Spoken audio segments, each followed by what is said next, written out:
Hey, I am in my game room and I just wanted to show you a recent acquisition.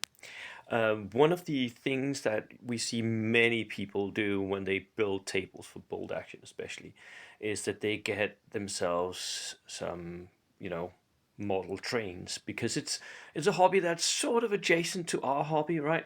Model train enthusiasts don't really go into to gaming with the trains, right? But they do build quite a lot of scenery and terrain, as do we, for different purposes, with slightly different, um, aesthetics and slightly different tool sets. But there are overlaps, and so I recently actually acquired a train set, and the one of the difficult things of taking that and incorporating that in your game on your tables is the scale. Scales for trains are not especially bolt action friendly, but I found one train scale that is. So I wanted to show you my new train set, and I've set it up on the table for you guys, and here it is in all its glory. So, whoa, could we please focus? Here we go. Right, this is my train station somewhere in Germany. Unfortunately, but that also informs you guys. The train set is called Pennsylvania, I think. I'm not sure actually. Um,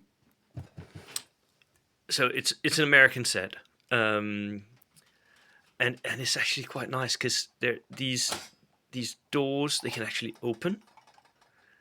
So there are mechanical bits inside here. We have sliding doors over here, so these can open up, which is so amazingly cool. So I'm going to play these as buildings. I'm going to play them as houses on my boards. Um, One thing is, it's quite heavy. Like especially the locomotive here is basically a big chunk of metal. So the train tracks are very big and chunky and heavy, and I'm going to have to do something to make them seem more realistic to scale, right? Because they're made in order to carry this train, which is so goddamn heavy.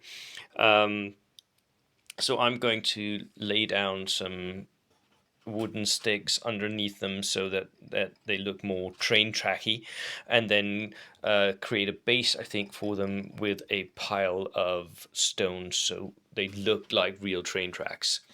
And I don't need that much of it. This is actually perfectly fine for my purposes, right? A train track that goes like diagonally across 6 feet, that is perfect. Um, I don't need that much more. What I do need is places to cross. That's one of the difficult things of actually playing with train tracks is your vehicles they can't cross because it's rough ground. Ugh, I hate that. Um, so that is right. So I'm going to create a train crossing at one point, and then the rest of it will get rubble underneath the wooden supports and everything. Yeah. As for the trains themselves, I don't think I'll do much to them, actually. My initial thought was that I might just dirty them up a little bit, and I still might do that because it is rather, monochrome, perfect in color. So a little bit of dirtying, and especially this thing here, that needs to look like an engine. It really doesn't. It looks like a blob of orange plastic, which is, of course. I'm not actually sure what this is. It seems like some sort of. Is this a projector? Like a lamp? I don't know. Anywho, that is clearly some sort of transportation for liquids, and that I don't know what is. There are no passenger carts, but there are three um, like for goods and stuff like that. So, and then of course the locomotive and the coal bit of it. Right. So I'm going to enjoy working on that. That'll be my next hobby project, I think. Show me your train tracks. Cheers.